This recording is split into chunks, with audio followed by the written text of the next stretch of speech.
iba yung sinendyan niya. Maya daw. Magkano binayad mo, ma'am? 10,700 daw. Naku, utang na, laki pa naman. Mag-ingat kayo mga paps, may bagong modus ngayon sa Facebook Marketplace. Kung ikaw ay online seller, buyer, o rider, tapusin mo itong video na to para makaiwas ka sa scam. Yan, controller yan ng PlayStation. Chinik ko yung presyo niyan sa online, nasa 18,000. Ngayon binibenta ng 10,700 ng scammer. Ayun yung pangatak na scammer, yung mababang presyo. Ngayon maghahanap siya ng buyer niyan. Doon na papasok ang pang-scam. Bali ang modus mga paps ganito. Maghahanap siya ng mamahaling item sa marketplace tapos ipopost niya ng sarili niya na mababang presyo para makaengganyo ng buyer. Ngayon pag may buyer na siya, kukunin niya na yung detalye ng totoong seller para doon pupunta yung rider pag binook. Bali ang mangyayari nito, hindi niya papaalam dun sa totoong seller tsaka sa buyer kasi mabubuko siya. Kaya ang makakausap ni buyer tsaka ni seller, puro si scammer lang pati nung rider. Hindi niya makakausap yung tunay na nagbebenta. Nakakita na ni buyer na legit yung item na nandyan naman, nasa harap niya. Magsisend na yun ng number sa GCash na account ng scammer. Kaya doon na magkakaproblema. Imbis na doon sa seller mapagbayad si buyer, sa GCash account ng scammer papasok yung pera. Kagaya na nangyari sa video. Iba yung sinendyan niya. Maya daw. Magkano binayad mo, ma'am? 10,700 daw. Naku, utang na, laki pa naman. Oh, wala. Anjanet daw yung kausap niya eh. Paano po kayo na-contact, ma'am? Pero yung sined mo sa kanya, tanong mo nga kung yung Hindi nga raw eh. number, Hindi raw eh. Kasi kinausap. nakapag-send na siya agad. Nakapag-send na nga. Hindi nga raw siya sa Antonio F. nag-send eh. Hindi lang. Hello ma'am. Hello? Hello ma'am. Sino ba nag-book niya? Siya nag-book. Oh, yung itong kausap natin ang nag-book. Kausap ng rider. Ano ba paano yung anak nyo? Ayun pamangkin nyo. Yung Mas number. mainam sana madam. Pinadaan nyo na lang muna sa akin sa Gcash eh. Binigay. Kasi sir, Hindi. nung di ba nagsabi ka na nagsinend dun sa may tawag nito? Sa apps. Sa may lalamove. Nag-send din siya sa akin. Nang Nag-chat siya sa akin na sabi niya, ma'am, nakita niyo na daw po yung sinend ng rider. ikaw nag-book. Ikaw nag-ano diba? Ikaw nag-book? Nag-book ma'am. Ang nag-book. Iba siya. Kasi kahapon may ganito rin dito madam. Siyang kausap. Okay. May pumupunta rito. Ang binubook kunyari kanya. Tapos papakita. Ibubuk sa driver. Papasend. Yung picture.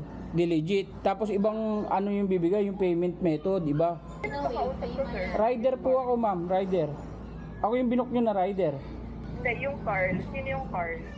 Carl, iba yan ma'am. Iba yan. Kasi ang pangalan, ano pangalan niya ka, ano niya?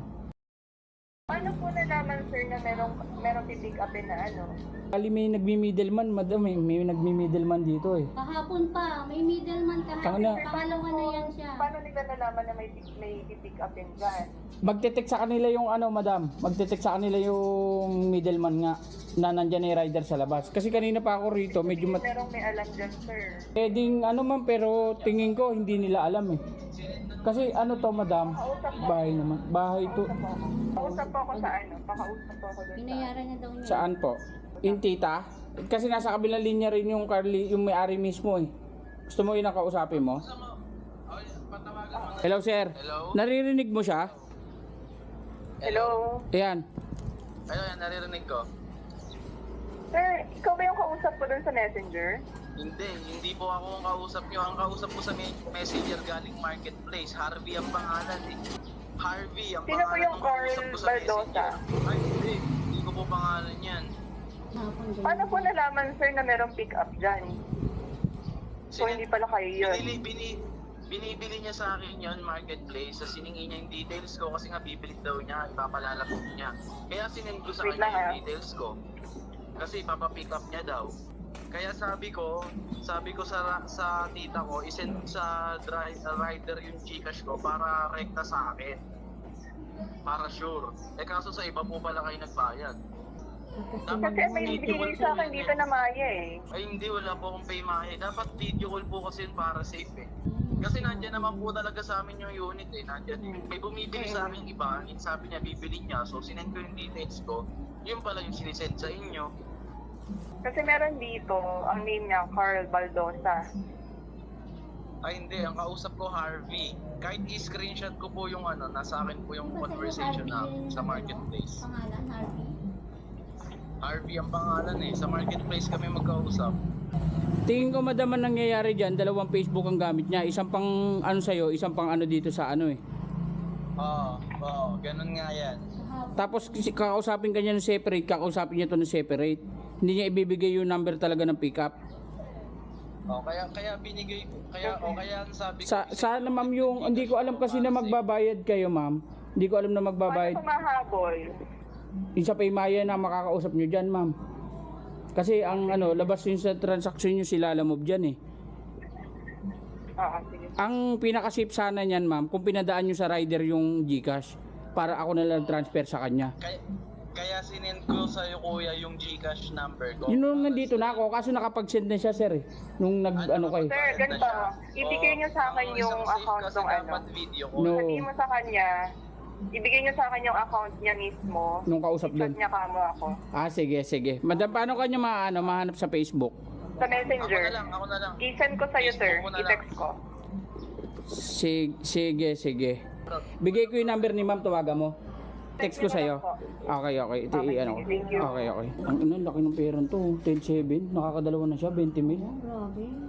Hindi. Dahil siya rin yun, kahapon. Siya rin. Oo, yun din to. Yung Hindi, nagpapalit lang to ng pangalan. Nagpapalit lang to. Siya rin yan. Alam eh. Oo, nagpapalit lang ng pangalan niya. Siya rin yan. Kasi alam, nakikita legit yung account, yung item, legit eh. Oo. Sige, pasensya na. Hindi ko rin alam. Hindi rin ako sanay sa ganyan. Oo. Kasi lagi. Ngayon lang Okay, mag-ingat kayo kasi ano. Pero hindi ngayon rin. Bagong modus kasi talaga to, bossing. May middleman. Okay. Binibisi kayong dalawa para hindi kayo magkausap, magkaibang usap ang ginagawa sa inyo. Ngayon pagka mag-legit na yung transaksyon, magpapasa ng Paymaya account o kaya ng GCash na iba. Laki pera nito, 10.7, 10.7 na siya oh. Boundary na.